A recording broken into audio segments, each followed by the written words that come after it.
Welcome to today's Explainer. We're going to be diving into a truly bizarre paradox in the industrial world today. So I want you to picture this. Imagine a geological report sitting on a desk. On this piece of paper, written in black and white, is absolute proof that a specific mountain is just packed with high-grade gold. I mean, it is a literal mountain of wealth. But strangely, if you actually go visit this mountain, it's completely silent. There's not a single excavator in sight, no workers, nothing. No one dares to mine it. You kind of have to wonder, isn't that a bit strange? With this massive fortune sitting right in front of them, why in the world do mining bosses collectively turn a blind eye? Well, let's dive right in and uncover the really counterintuitive industrial mystery hiding behind these abandoned wildernesses. It's a question that immediately hooks you, right? Why on earth are mountains full of high-grade gold completely abandoned?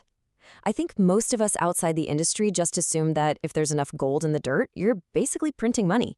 You just drive an excavator over, dig up the rocks, and trade them directly for luxury cars and mansions. But honestly, that is the single biggest misunderstanding the general public has about the mining industry. We have to face a really cold, hard reality here. Gold buried in the ground is not money. It is only true wealth when you can extract it safely, legally, and most importantly, at a cost that is lower than the market price. And between the rock and the bank account, there is a massive trap that has caused countless people to lose absolutely everything. So let's take a look at part one, the unextractable gold trap. The reality of these mountains is a stark contrast to what we usually imagine. The industry actually calls these refractory ores. Now, the gold here isn't like what you see in the movies. It's not these big, shiny nuggets you can just pick up and toss in your pocket. Instead, the gold exists as incredibly tiny, nanometer-sized particles. And to make matters worse, they're deadlocked inside complex sulfides like arsenopyrite and pyrite. It's honestly as if the gold has been welded shut inside an indestructible iron box. This means you can't just crush the rock and sift out the gold using your standard physical methods. You have to break that complex chemical shell first. And doing that, well, it's not only highly technical, but it's also incredibly expensive. To make this perfectly clear, think of it like this. Imagine you have a massive refrigerator and it is just packed with top-tier A5 Wagyu beef and Boston lobsters. Incredibly expensive ingredients, right? Now, that represents these high-grade gold mines. But you walk into your kitchen and there's no stove, no gas, and absolutely no way to start a fire. You can stare at that fridge full of total delicacies all day long, but all you can really do is swallow your pride and go hungry. It's the exact same situation in the mining industry. The complex sulfides wrapping the gold are like those frozen ingredients. And the extraction technology, well, that's your stove and your fire. Without the right tools, that gold underground is literally just a pile of rocks with zero commercial value. That brings us right to section 2, 5 steps to profit. Let's put ourselves in the shoes of a mining engineer for a second. Before a single rock is blown up, every single potential mine has to survive these 5 critical steps. Step 1, ore testing. This is where you figure out the grade of the gold and its chemical state. Step 2, lab experiments. You're testing different chemical agents here to see what can actually wash the gold out of the rock. Step 3, industrial design. Based on those tests, you design a full-scale, real-world production process. Then comes step 4, which is the absolute killer, cost evaluation. You must convert all the infrastructure, chemicals, and potential environmental finds into hard-cold numbers. And only if the math works do you reach step 5, the final decision to actually start digging. The absolutely crucial point here is the red light of step 4. See, the rule of the industrial world isn't if there's gold, we dig. It's actually, after we calculate everything, can we make a profit? Crushing the rock and hauling it out is just the first and, honestly, the cheapest step. The real money pit is the complex chemical processing and the astronomical costs of environmental compliance. So if you add up the blasting, the transport, the chemical extraction, and the environmental protection, and that total cost ends up exceeding the value of the extracted gold, the red light flashes. No matter how incredibly high the gold grade is, the project is ruthlessly killed. This is exactly why mining bosses will look at a super-rich deposit, sigh, and just walk away. Which leads us perfectly into section 3, the toxic cyanide problem. For over 100 years now, the metallurgical world's most relied upon solvent for extracting gold has been sodium cyanide. But, just hearing the word cyanide probably sets off alarm bells in your head, right? Those words are synonymous with extreme danger in the chemical world. It is highly toxic. While it technically gets the job done, it introduces a terrifying hidden cost to any mining operation, making it the single biggest roadblock to modern mining development. And there are just devastating hidden costs to this traditional method. First off, the workers actually handling it face massive health and safety threats on a daily basis. Second, if a tailings dam leaks even a tiny little bit of this toxic wastewater, it is completely destructive to the surrounding soil and groundwater. Because of this massive risk, using traditional cyanide means you have to spend an absolute fortune on environmental treatment equipment.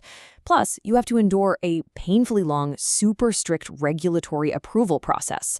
These sky-high compliance costs basically instantly price out small and medium-sized mining companies.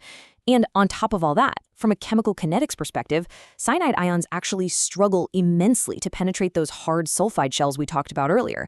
The ions just kind of bounced around the outside, unable to reach the gold inside, which makes the process not only incredibly dangerous, but physically slow and highly inefficient. But here is where things take a really exciting turn. Section 4, the eco-friendly breakthrough. The good news is that technology is always advancing, and a new type of eco-friendly gold extraction agent developed over in China has emerged as a truly revolutionary solution. Think about it this way. Using traditional toxic sodium cyanide is essentially like trying to cook your dinner using highly dangerous explosives. The regulatory and safety costs are just terrifying. But these new eco-friendly agents, they contain zero free cyanide ions.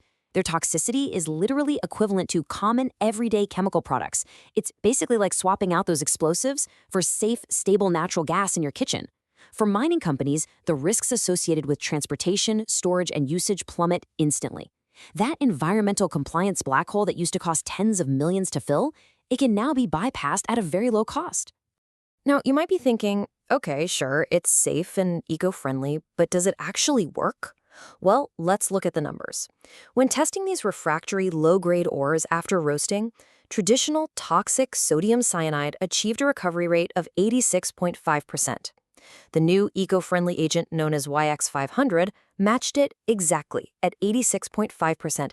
And get this, another eco-agent, JIN CHAN, actually outperformed the toxic standard, hitting 87.5%. I mean, this is incredible. It means the eco-friendly substitute doesn't just perfectly match the core performance of the toxic chemical, it can actually exceed it. You're getting absolute safety combined with the high efficiency needed to squeeze out every last drop of profit. Let's look at what this means for the business side of things in Section 5, turning waste into wealth. This technology is spreading like wildfire through the industrial world for one very simple reason. It's a direct drop-in replacement. Look, mining bosses are terrified of new tech that requires ripping out their existing multi-million-dollar production lines. But these new eco-friendly agents require zero expensive modifications to existing extraction equipment. You don't need to change the metaphorical cooking pot. You simply pour out the old toxic chemicals and pour in the new eco-friendly ones. And because it vastly simplifies the treatment of toxic wastewater, it drastically lowers the break-even point of a mining operation. Suddenly, an abandoned, dead mine that previously guaranteed a massive financial loss instantly transforms into a highly profitable money-printing asset. And that brings us to the really profound takeaway of this entire explainer. Ore in the ground isn't wealth.